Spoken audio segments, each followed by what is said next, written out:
Bonsoir à tous, nous nous retrouvons de nouveau sur notre chaîne SS Salut Santé. Ici, on partage sur la santé. Aujourd'hui, nous allons aborder un thème très intéressant. Il s'agit de la subluxation ou luxation partielle de la tête de radius qui est fréquente chez les enfants de 2 à 3 ans.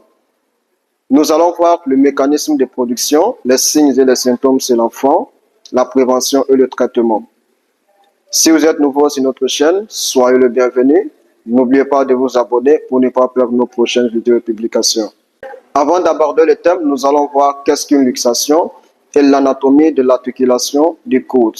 La luxation, c'est la séparation des surfaces articulaires dans une articulation. L'articulation étant la jonction de deux ou plusieurs os. Cela peut être dû à des traumatismes, qui peut être un accident ou un traumatisme quelconque.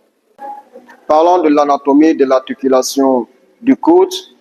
L'articulation du coude est formée par l'humérus, l'os du bras, et les deux os de l'avant-bras, à savoir le radius et le cubitus. Cette articulation nous permet de faire les mouvements de flexion et d'extension de l'avant-bras, et aussi les mouvements de pronation et de supination de l'avant-bras.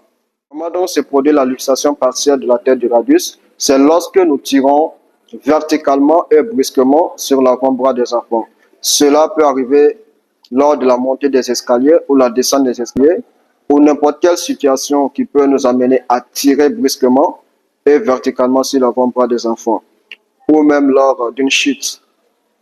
L'enfant présentera de la douleur au niveau de l'articulation du coude. Il manifestera des pleurs.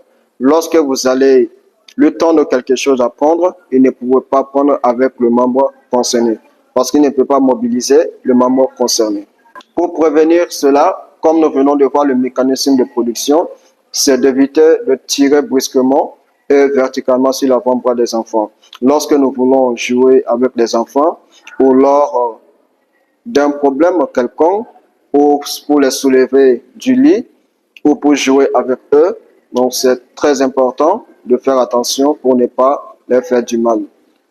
Les enfants sont en croissance et les ligaments ne sont pas encore bien solides, ce qui facilite la sortie de la tête du radius. Donc prenons soin d'eux pour une bonne et meilleure croissance. Pour le traitement, il s'agit de ramener la tête du radius dans la cavité articulaire.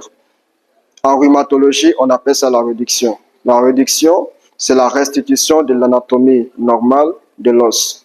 Lorsque nous flexionnons le coude à 90 degrés et nous essayons de faire ce mouvement, nous allons sentir la sortie et la rentrée de la tête du radius. Donc le traitement consiste à ramener la tête du radius dans la cavité articulaire et en même temps tourner l'avant-bras en supination. C'est un mouvement qui se fait simultanément.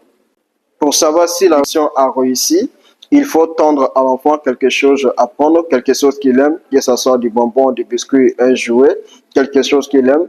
Il va tendre sa main pour prendre si la réduction a vraiment réussi. Parce qu'il pourra mobiliser l'avant-bras et puis prendre ce qu'on lui présente. Dans le cas contraire, il ne pourra pas mobiliser le bras. Il faut noter que dans la luxation partielle de la tête du radius, il n'est pas nécessaire de donner du médicament à l'enfant. C'est juste la réduction et l'enfant se sentira mieux. Ce qu'il faut éviter, c'est d'éviter de tirer les enfants sur l'avant-bras pour que ça ne se reproduise pas à plusieurs reprises. Si vous avez aimé la vidéo, n'oubliez pas de liker, de commenter, de partager. C'est SS. À très bientôt.